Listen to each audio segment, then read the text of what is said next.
llegando al final de los temas y les voy a pasar a compartir el tema que vamos a ver el día de hoy.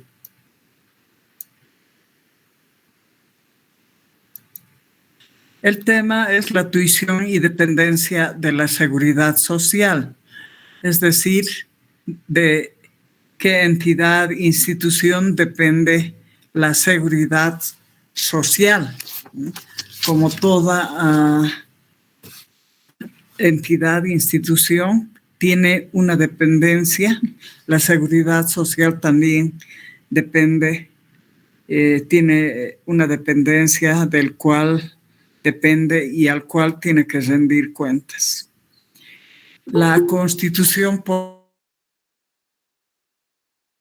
7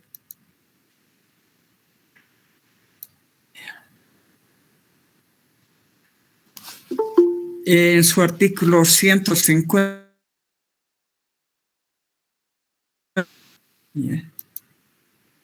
prevé que el Estado tiene la obligación de defender el capital humano, protegiendo la salud de la población asegurada, la continuidad de los medios de subsistencia y rehabilitación de las personas inutilizadas.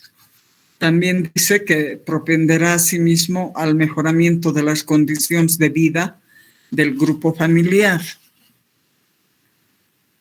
Es decir, que ya en la Constitución Política de 1967 sentaba bases de la protección al capital humano del país, de la protección de la salud de la población, así como la continuidad de los medios de subsistencia, como la rehabilitación de las personas inutilizadas. Es decir, que el Estado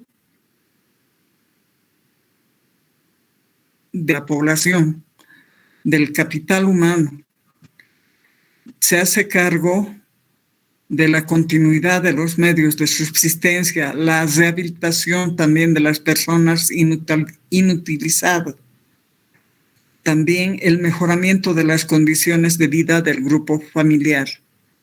En la Constitución Política del Estado también hace cita de los regímenes de la seguridad social y los principios en los cuales se inspiran estos regímenes. Como habíamos visto, el principio de universalidad y solidaridad esencialmente, unidad de gestión, oportunidad, economía, eficacia, cubriendo todas las contingencias en los seguros de enfermedad, maternidad, riesgos profesionales, invalidez, muerte, paro forzoso, asignaciones familiares y régimen de vivienda de interés social. O sea, que los principios en los que se sustenta la seguridad social cuando se promulga nuestro código concuerda con las constituciones de 1967 y la 2009.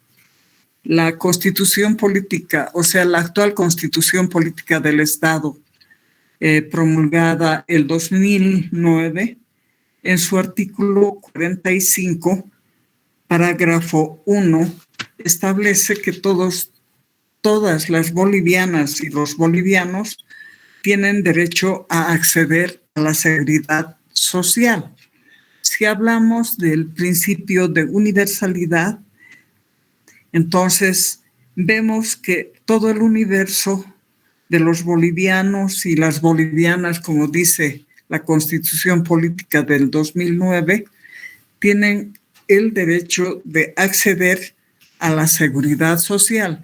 Puede ser este acceso a través de un contrato de trabajo con relación de dependencia, o sea, con dependencia de un empleador.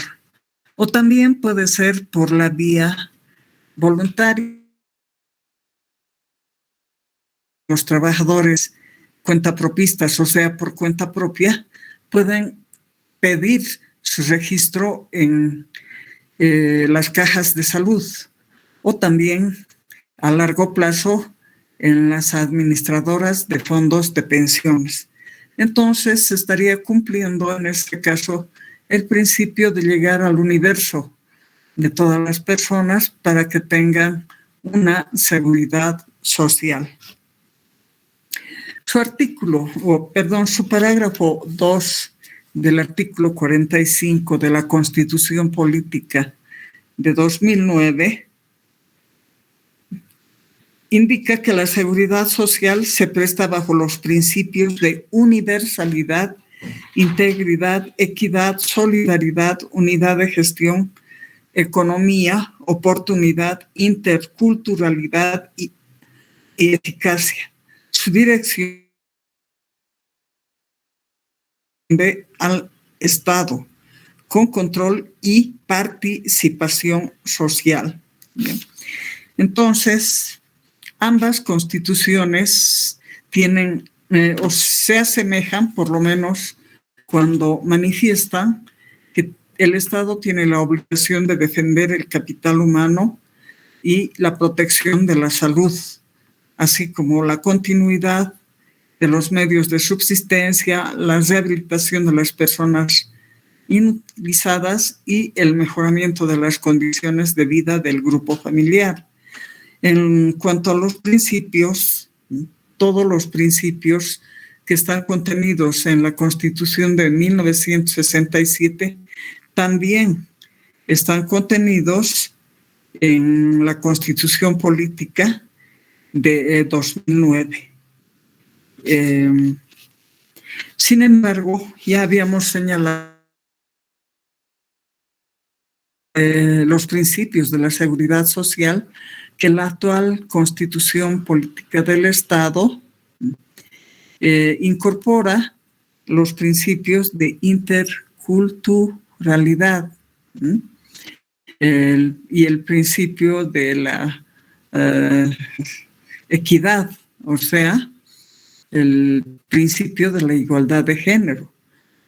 Cuando decimos el principio de interculturalidad, ya habíamos explicado que es el intercambio de culturas con las 36 aproximadamente naciones que existen en Bolivia. No son en realidad 36. Algunos indican que son más de 36 naciones o culturas que existen en nuestro país y no han podido ser consideradas dentro de esas naciones. Todavía faltan. Por eso se dice que es un aproximado de 36 naciones. Entonces, cuando los estudiantes de medicina hacen su año de provincia, necesariamente tienen que ir a conocer a las comunidades sus usos y costumbres, aprender de esos usos y costumbres para también poder aplicarlos en las áreas urbanas y de la misma manera enseñar a las personas del área rural cómo se debe trabajar en cuanto se refiere a la curación de los pacientes. Cuando los médicos van a hacer su año de provincia, no solo van a practicar, sino van a enseñar y van también a aprender.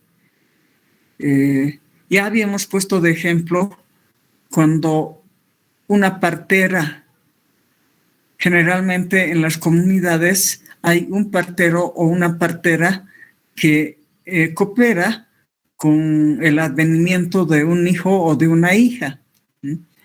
Entonces, ¿qué va a hacer el médico? De que no tiene que atender con las manos sin lavarse, tiene que lavarse las manos, tiene que utilizar guantes para la atención, por ejemplo, de un parto, del atendimiento de una hija o un hijo. Le va a enseñar que debe utilizar agua hirviendo, le debe utilizar qué debe hacer para que la mujer expulse los demás restos después de haber expulsado al recién nacido. Y qué dieta además le va a dar a la mujer que ha dado a luz a un hijo. Todo eso le va a enseñar el médico de la ciudad, o sea, el médico científico. Si hay un médico naturista, al médico naturista, o si no, al partero o a la... Bien. Indica en su parágrafo 2 todos los principios. Además, dice, su dirección y administración corresponde al Estado con control y participación social. ¿Ya? ¿Ustedes qué entienden cuando decimos con control y participación social, jóvenes? Con control y participación social. Doctora, buenas tardes. Sí, buenas tardes, dígame. Yo entiendo que todos en conjunto de la población deberían de estar metidos en eso, o deberían de conocer y apoyar. ¿Ya? ¿Alguien más? Sí, doctora, con control y participación social sería que todos en conjunto, la sociedad, y por eso también existen, ¿no?, las representaciones de juntas vecinales, etcétera. Eso, doctora. ¿Ya? ¿Alguien más? ¿Y quién o quiénes nombran al control social? ¿Quién o quiénes nombran al control social? ¿Jóvenes?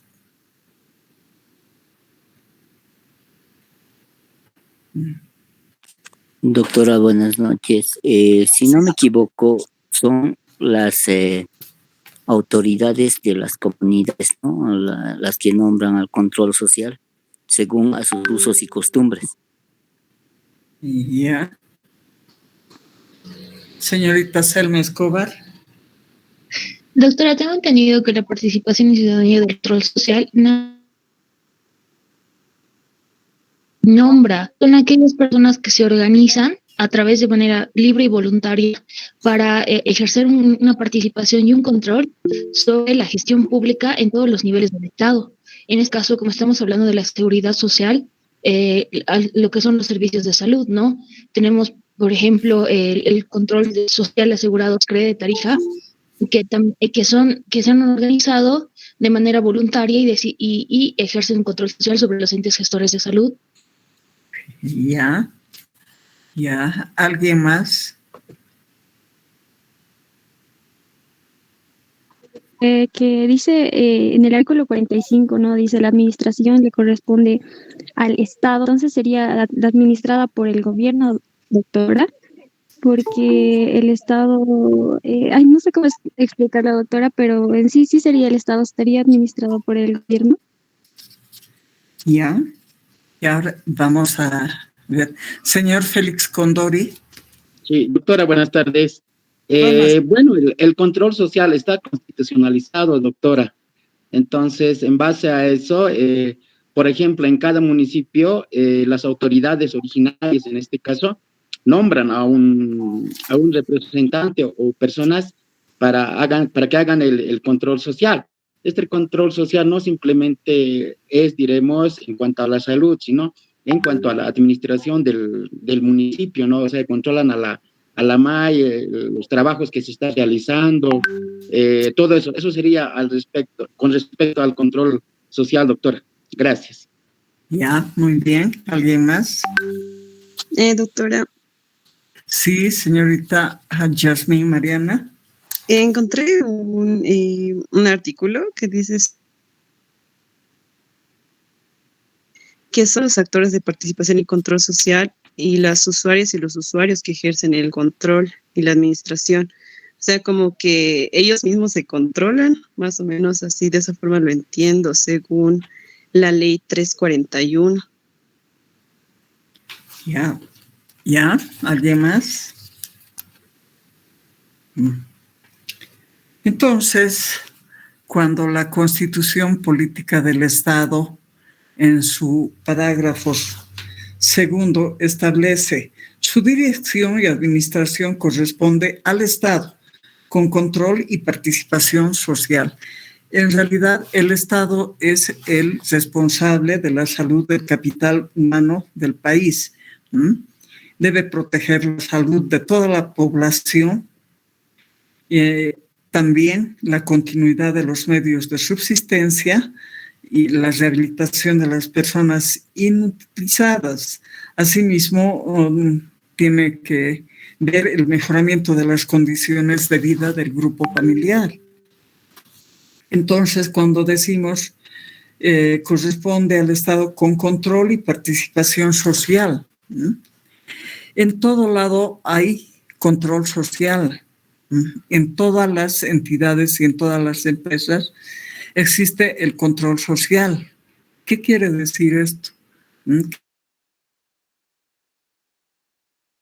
El atención, cuando se trata de servicios de atención al público, ¿cómo es la atención al público? Si es oportuno o no es oportuno, si la atención es con calidez, con calidad, todos esos aspectos controlan.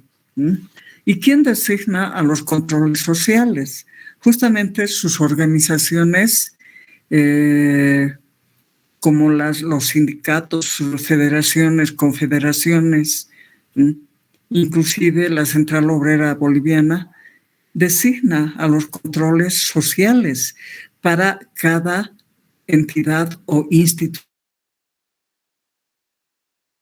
Por ejemplo, en la Caja Nacional de Salud, ¿quién designa al control social? Son, en este caso, la Federación de Trabajadores Pasivos, o sea, de trabajadores jubilados. Ellos son los que designan a su control social. Ese control social tiene que ir por todos los hospitales que tiene la Caja Nacional de Salud, por los policlínicos, por la regional y por la nacional, a ver qué es lo que están haciendo, si están atendiendo bien, si están atendiendo en forma oportuna, si le están dando solución a los problemas de los asegurados. Entonces, ellos son los que tienen que ver cómo es la atención. Por eso se dice con participación, con control y participación social. Entonces, la sociedad está participando a través de estas personas que han sido designadas como control social, designadas por los entes gremiales, las federaciones, confederaciones, sindicatos, la Central Obrera Boliviana. Los que han sido designados control social porque tienen que ir hospital por hospital, policlínico por policlínico. También ver en oficina central y en la regional el trabajo que realizan los trabajadores de la Caja Nacional de Salud, en este caso, como habíamos puesto como ejemplo. ¿Ya? Entonces, los controles sociales son designados por los entes gremiales, federaciones, confederaciones, sindicatos, la Central Obrera Boliviana, todos ellos. En su parágrafo 3, este artículo 45, prevé que el régimen de seguridad social cubre atención por enfermedad epidemias y enfermedades catastróficas, maternidad y paternidad, riesgos profesionales, laborales y riesgos por labores de campo, discapacidad y necesidades especiales, desempleo, pérdida de empleo, orfandad, vivienda, asignaciones familiares y otras previsiones sociales. Ya habíamos visto todo esto cuando nos tocó ver el tema de enfermedad, maternidad y riesgos profesionales en corto plazo. Y en largo plazo, la orfandad, la viudez, la vejez, la invalidez, el seguro de muerte. Así también vimos los regímenes de asignaciones familiares y y la de vivienda de interés social, ¿ya? La de vivienda de interés social. También en su parágrafo 4 establece que el Estado garantiza el derecho a la jubilación con carácter universal, solidario y equitativo, ¿ya? Cuando dice el derecho a la jubilación con carácter universal, entonces se está llegando al universo de las personas cuando cumplen los 60 años.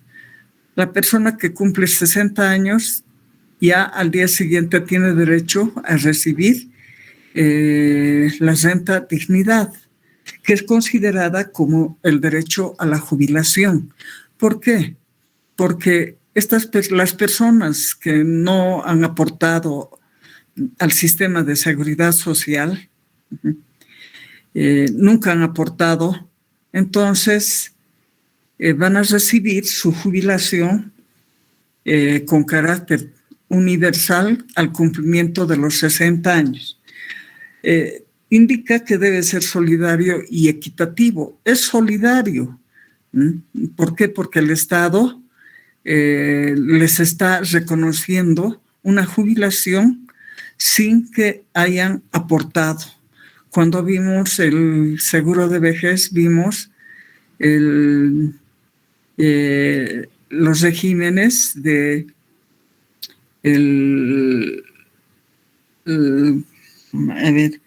de los aportantes, los semiaportantes y los no aportantes. Justamente en el régimen de no aportantes están aquellas personas que nunca han aportado al sistema de la seguridad social. O sea, nunca han contribuido a ese sistema. Entonces es un sistema no contributivo que les reconoce una jubilación a esos trabajadores. Esa jubilación les pagan mensualmente. O sea, es la renta dignidad. Es la renta dignidad. Solidario, como dijimos, ¿por qué? Porque la masa hereditaria de aquellas personas que no tienen derechohabientes de primer, segundo ni tercer grado va justamente a la renta dignidad. Antes se repartía cuando estaba vigente la ley 1732, a fin de año se repartía entre todos aquellos que se habían asegurado en el sistema de la mensualidad vitalicia variable. Pero ahora ya no va ahí, sino va a la renta dignidad. De ahí se cancela la jubilación a todos aquellos que no han tenido aportes, que no han contribuido a la seguridad social. No es equitativo si hacemos una comparación con algunos trabajadores que han aportado a los tres sistemas, al sistema de reparto, al sistema del seguro social obligatorio y al actual sistema integral de pensiones. Difiere mucho con aquellas personas que reciben la renta dignidad.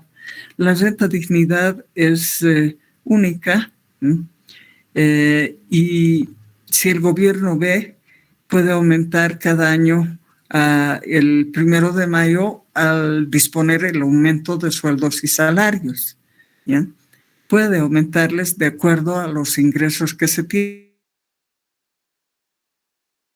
No hay incremento a la renta dignidad. En cambio, los trabajadores que han hecho aportes a los 3 sistemas, el monto de su jubilación varía. Algunos reciben, como habíamos visto en el seguro de vejez, reciben su pensión cuando tienen más de 10 años aportados, ¿no? Puede ser el mínimo como el máximo, y los que han aportado también pueden recibir el mínimo nacional, y muchos que han hecho aportes por 30, 40 años reciben también, a diferencia de los que nunca han aportado, ¿no? Ellos reciben un monto fijo que puede ser incrementado cada año. Eso depende del gobierno. En cambio, los que han hecho aportes, por ejemplo, la compensación de cotizaciones, cuando el gobierno el 1 de mayo hace el aumento de sueldos y salarios, también incrementa la compensación de cotizaciones. Entonces, hay incremento en las pensiones de aquellos trabajadores ya jubilados y tienen como colchón la compensación de cotizaciones y los aportes al Seguro Social obligatorio con la Ley 1732 y la fracción solidaria con el actual sistema integral de pensiones. Entonces, el monto que reciben es más alto que los que reciben la renta dignidad. También reciben esta renta dignidad aquellos trabajadores que se han jubilado, ya no están en la actividad laboral, se han jubilado. A ellos también les toca, pero no en su totalidad. Si a los que nunca han aportado les reconocen 350 bolivianos, a los que han aportado y han dejado de trabajar definitivamente, les reconocen la suma de 300 bolivianos. ¿Bien? Entonces, es solidario y es también equitativo. En su parágrafo 5, el artículo 45, establece que las mujeres tienen derecho a la maternidad segura con una visión práctica intercultural. Gozarán de especial asistencia y protección del Estado durante el embarazo, parto y en los periodos prenatal y postnatal. Entonces, ¿qué entienden ustedes por una visión práctica? Por una visión y práctica intercultural. ¿Qué entienden por ese párrafo, diríamos? ¿Qué entienden ustedes por una visión y práctica intercultural? Señorita Fabiola Corino. Dígame.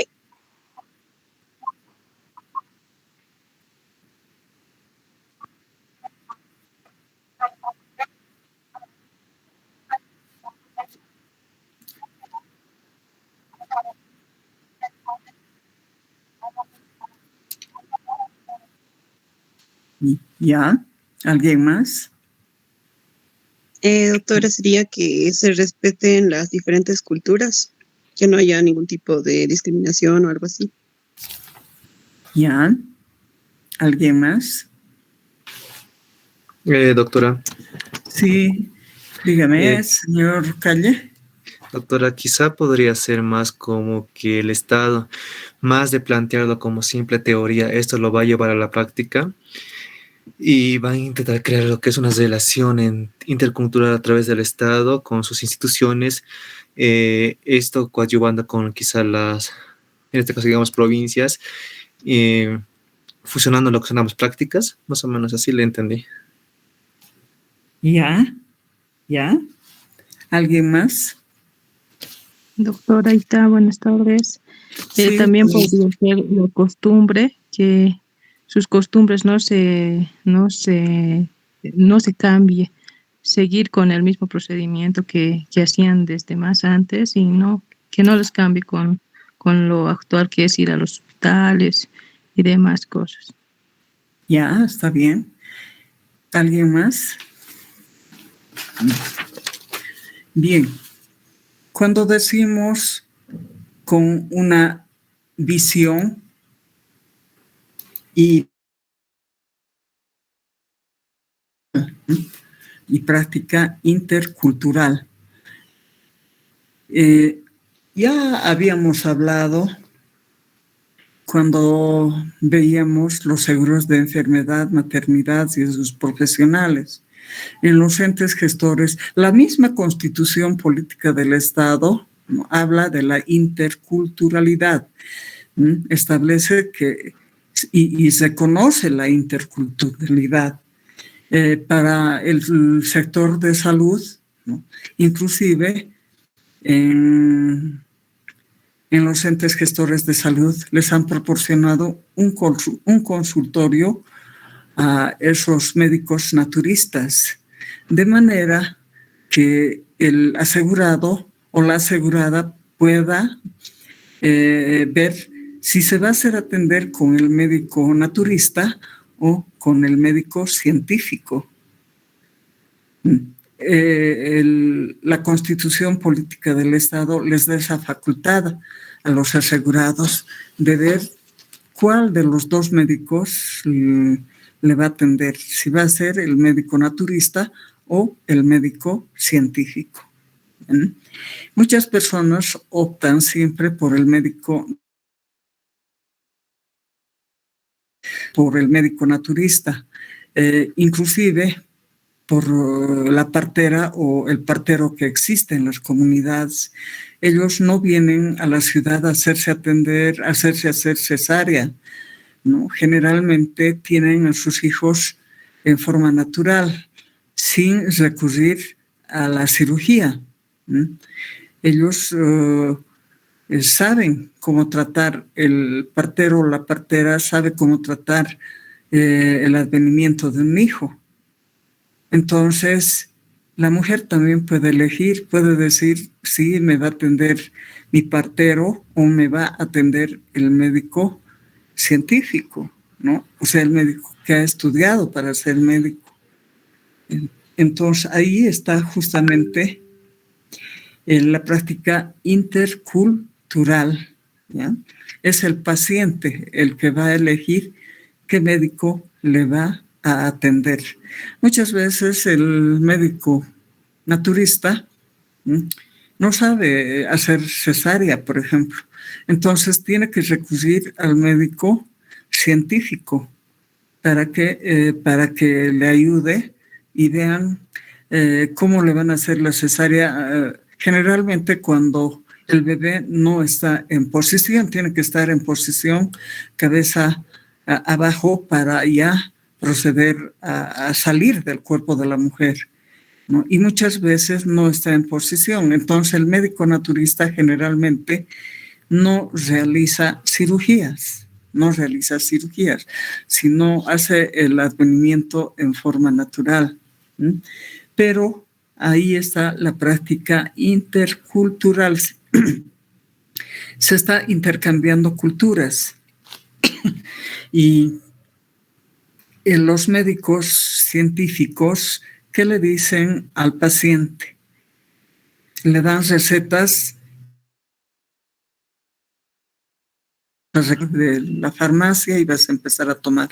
El médico naturista no le va a recetar píldoras, no le va a recetar inyecciones al paciente. Como su nombre dice, le va a recetar medicinas naturales para que pueda consumir el paciente que ha elegido su consulta con él. Entonces, ahí está la práctica intercultural. Gozarán de especial asistencia y protección del Estado durante el embarazo, parto y en los periodos prenatal y postnatal. A partir del 5º mes, ya la mujer recibe su paquete de asignación familiar. Le está protegiendo el ente gestor. El Estado, no en este caso, sino ni siquiera el ente gestor, sino el empleador, porque el financiamiento de los paquetes de los subsidios está a cargo del empleador. Entonces, está siendo protegida a partir del 5º mes de su embarazo. Controles para ver cómo está marchando el desarrollo de ese ser en su vientre. Tiene que asistir obligatoriamente a los controles prenatales, no solo para recibir los paquetes de asignación familiar, sino para que el médico que le está tratando vea cómo se está desarrollando, si están bien sus pulmones, si no tienen ningún signo de que esté enfermo, de que haya contraído alguna enfermedad. Todo eso tiene que ver el médico que le está tratando junto con el neonatólogo. Entonces, está protegida durante el embarazo. Durante el parto ya sabemos que puede tener de manera normal o puede tener también a través de una cirugía. Entonces, también existe protección en cuanto al parto. Y en los periodos prenatal, que hemos dicho que tienen que asistir a sus controles prenatales en forma obligatoria. Y postnatal, aquellas personas que han tenido un parto normal tienen una atención más por el seguro de maternidad, ¿ya? Una atención más. Sin embargo, las que han tenido por cesárea tienen que seguir asistiendo para que el médico vea cómo está cicatrizando esa cesárea, si está bien, no se ha infectado, todo eso tiene que ver. Entonces ahí está la protección de la mujer en estado de gestación y cuando ha dado a luz a un ser. En su parágrafo 6º, este artículo de la Constitución Política del Estado establece que los servicios de la seguridad social no podrán ser privatizados ni concesionados. No pueden ser privatizados porque no puede haber y nunca va a haber una seguridad social privada. Nunca va a haber. La seguridad social siempre tiende a la solidaridad, a la universalidad. En cambio, la privada se da lucro, ¿no? Se da lucro. Entonces, la seguridad social no puede ser porque es solidaria, además porque es universal. Tampoco pueden ser concesionados. La seguridad social no puede ser concesionada, aunque algunos entes gestores han hecho concesiones en cuanto respecta a la alimentación, a la limpieza y a la seguridad.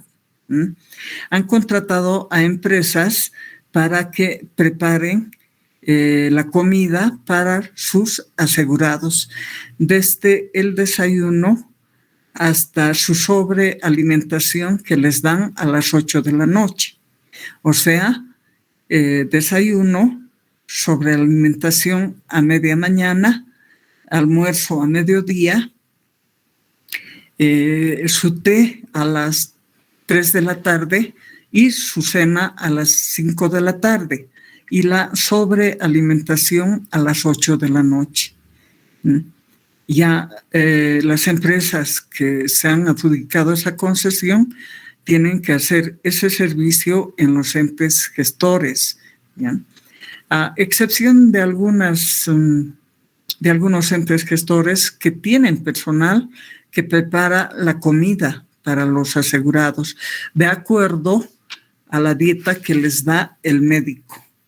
Entonces, no, si dice no pueden ser concesionados, pero se han visto obligados a hacer concesiones en cuanto se refiere a la alimentación y también en cuanto se refiere a la limpieza de los entes gestores. Han contratado empresas de limpieza, no tienen trabajadores que limpien los ambientes de los hospitales, los policlínicos, oficina central, regional, no tienen. Son las empresas de aseo que han contratado justamente para que limpien, estén pendientes de la limpieza de los ambientes de la seguridad social. Y también han hecho contratos o convenios con la Policía Nacional y con la Policía Privada para el resguardo de los ambientes de los entes gestores de salud. Han contratado a policías de la Policía Nacional, que debía ser gratuita, pero no es gratuita porque ellos reciben un salario del Estado. Sin embargo, los entes gestores también, cuando suscriben convenios o contratos,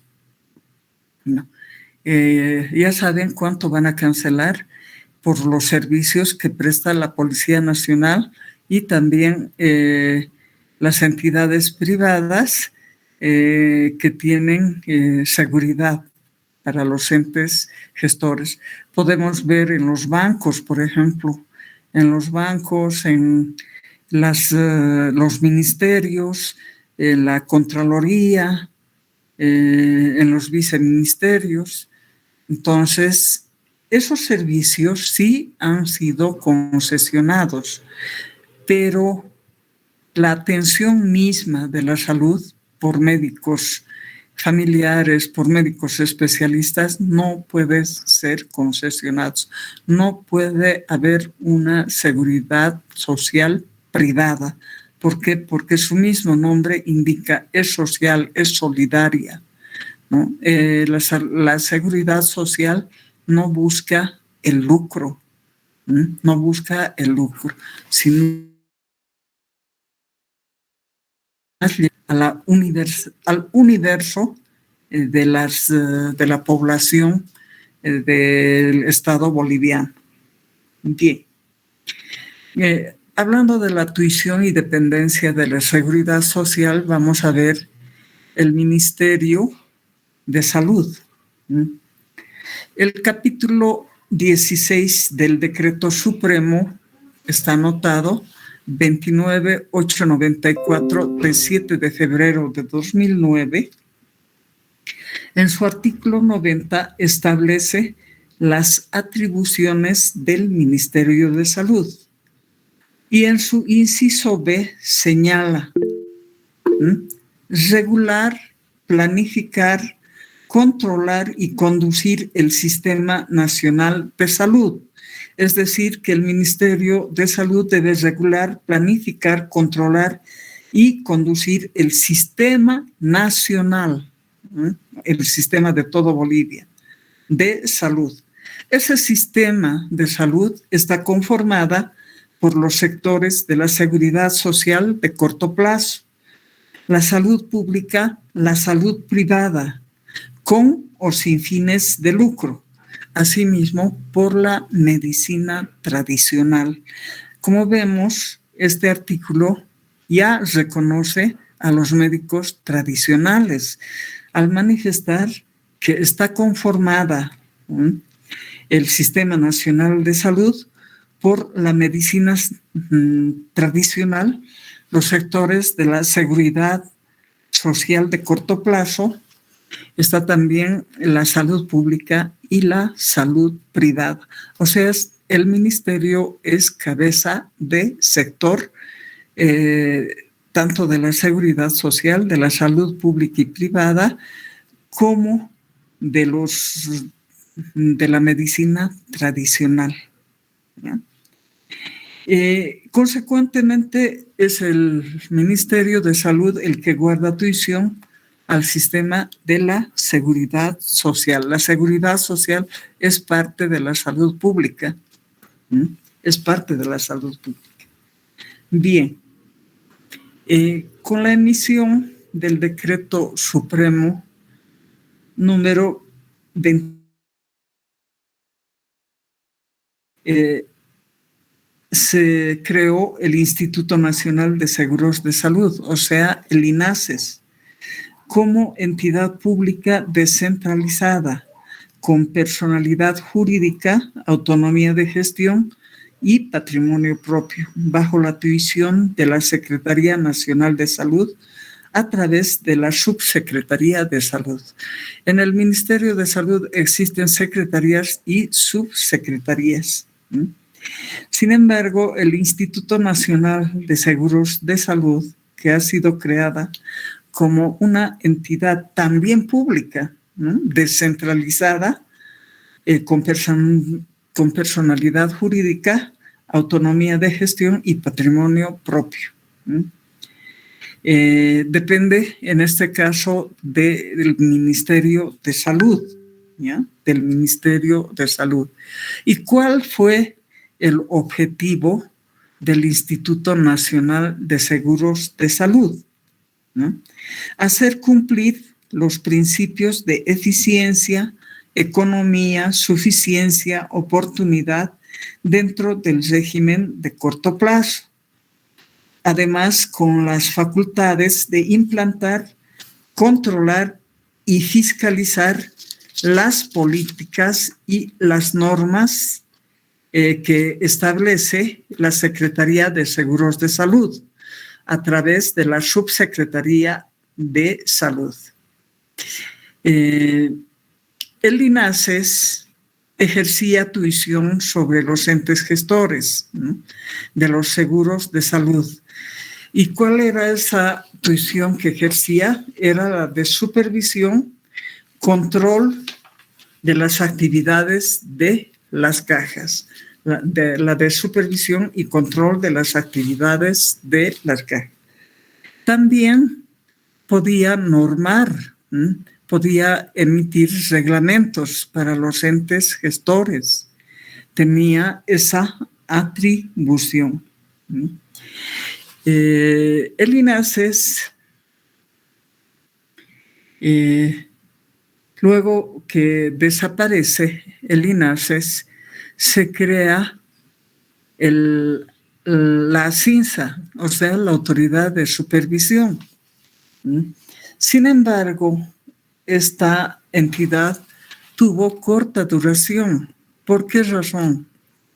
Porque los médicos de la Seguridad Social marcharon y dijeron que no estaban de acuerdo con la promulgación de esa norma, puesto que esa norma no era la adecuada para la seguridad social.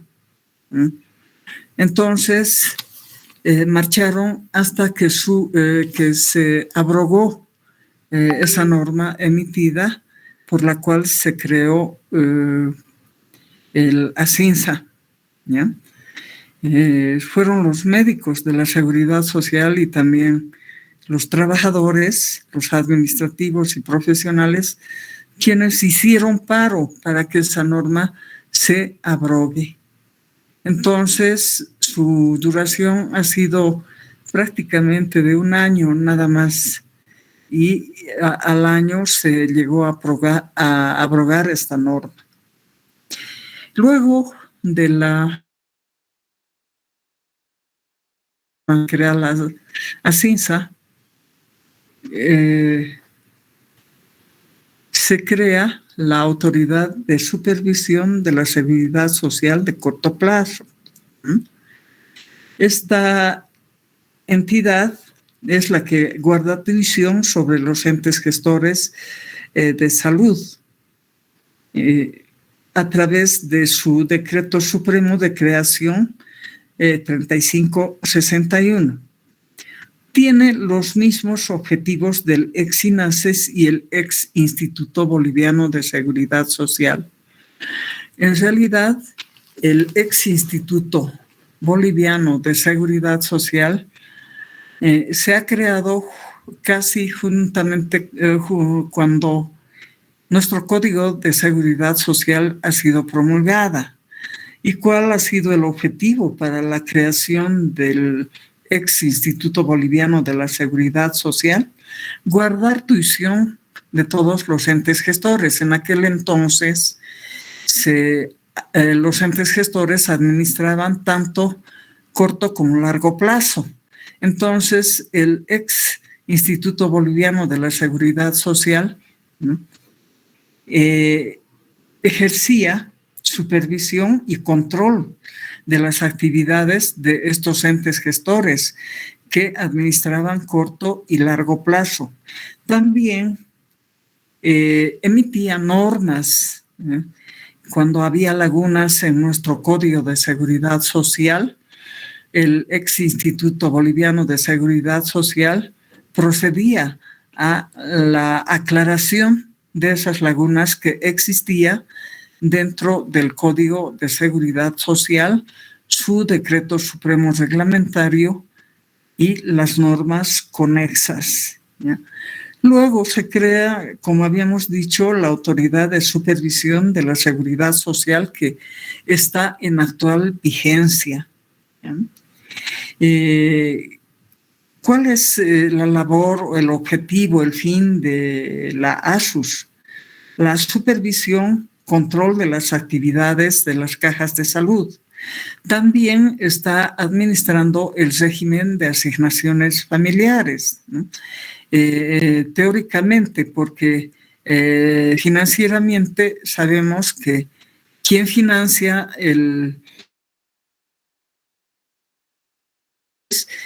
es el empleador. Sin embargo, existe por parte de la ASUS supervisión y control de ese paquete de asignaciones familiares, también de la afiliación, de la desafiliación, como habíamos visto, de las denuncias que hay por la no entrega de las asignaciones familiares.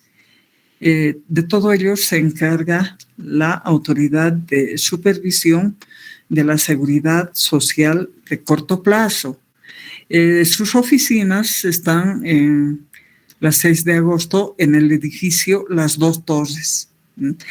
Las personas o los trabajadores que requieran asesoramiento o requieran hacer denuncias sobre algunos aspectos de los entes gestores de salud, recurren a ese ente gestor, también es la ASUS, recurren al ente gestor de la ASUS para hacer sus reclamaciones pertinentes, y ahí les brindan también asesoramiento, ¿ya?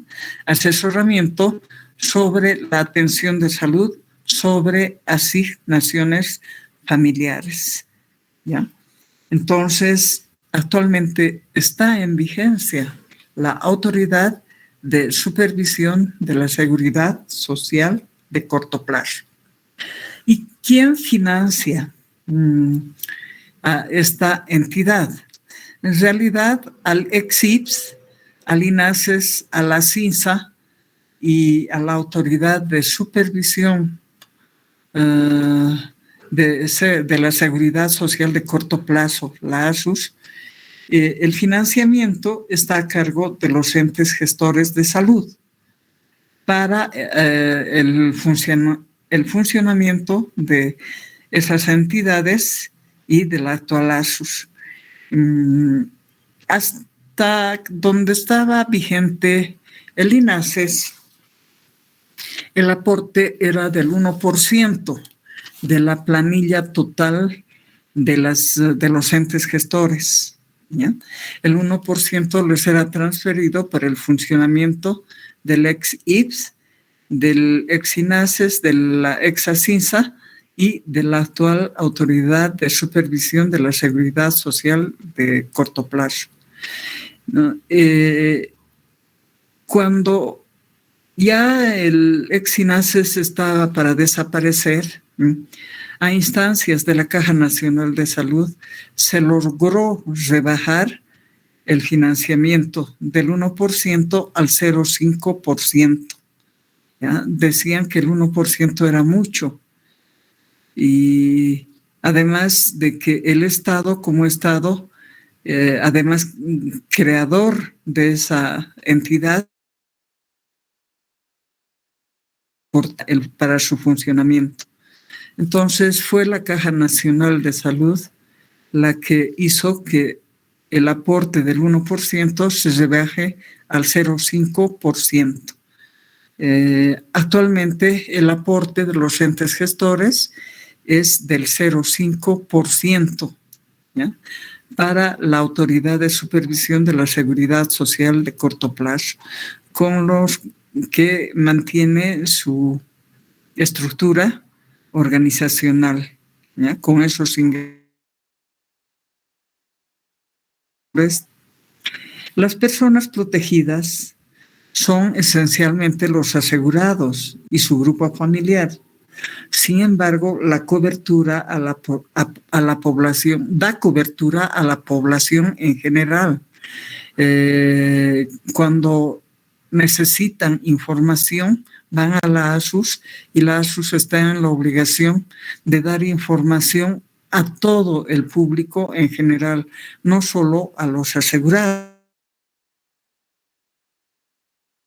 con carácter prioritario a los asegurados, orientándoles sobre las prestaciones a las que tienen derecho, orientándoles sobre el régimen de asignaciones familiares a las que también tienen derecho y orientándoles en el ámbito de la seguridad social.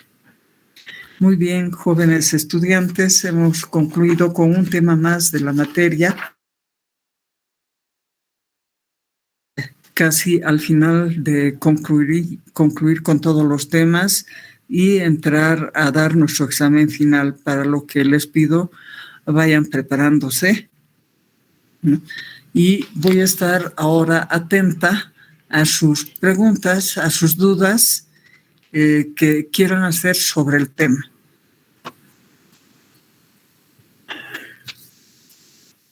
Jóvenes.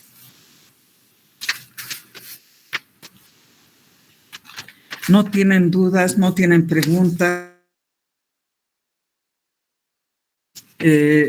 Todos estos temas van a ser considerados dentro del examen final. Doctora, buenas noches. Sí, señor José Miguel Álvarez. Buenas noches, doctora. Es más personal. Doctora, yo lamentablemente he tenido una enfermedad, me han detectado diabetes y he tenido una enfermedad que se llama un accidente cerebrovascular. Y he estado alejado de clases y, bueno, he pedido permiso al doctor Machicado para poderme ausentar hasta que me pueda recuperar, puesto que este es mi último año para poder egresar. Entonces, le estoy haciendo recuerdo y hacer conocer, doctora, que a partir de ahora me estoy volviendo a incorporar y quisiera que me pueda... ¿Usted no dio el primer y segundo parcial? El primero he dado, el segundo es el que me falta. Ya voy a considerar, de entrar al examen final, a los que no han dado el primer, segundo parcial, les voy a tomar, ¿ya? Les voy a tomar, vamos a señalar un día específico para ese examen.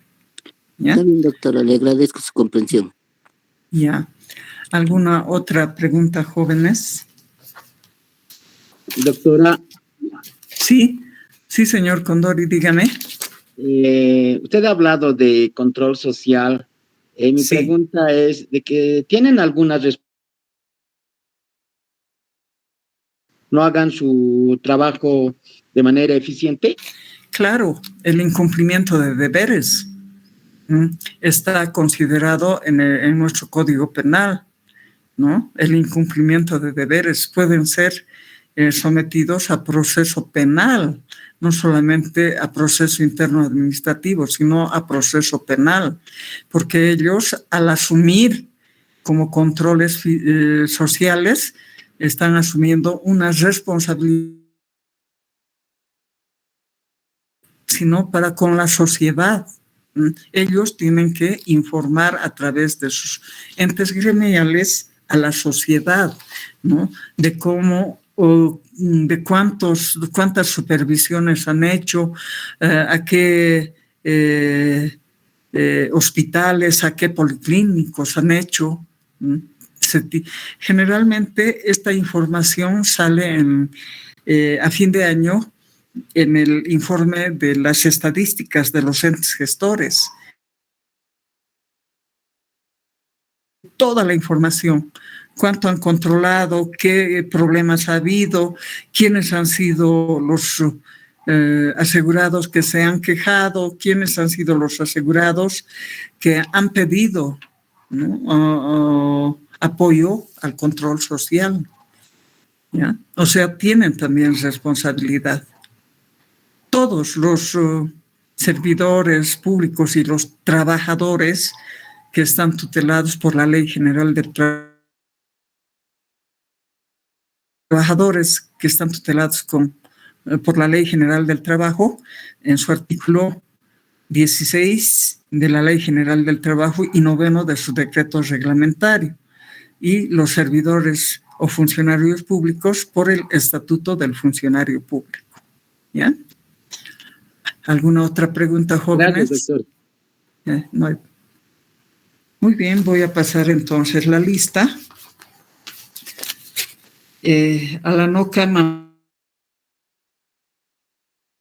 Doctora. Alcón Nina Rosario Magda.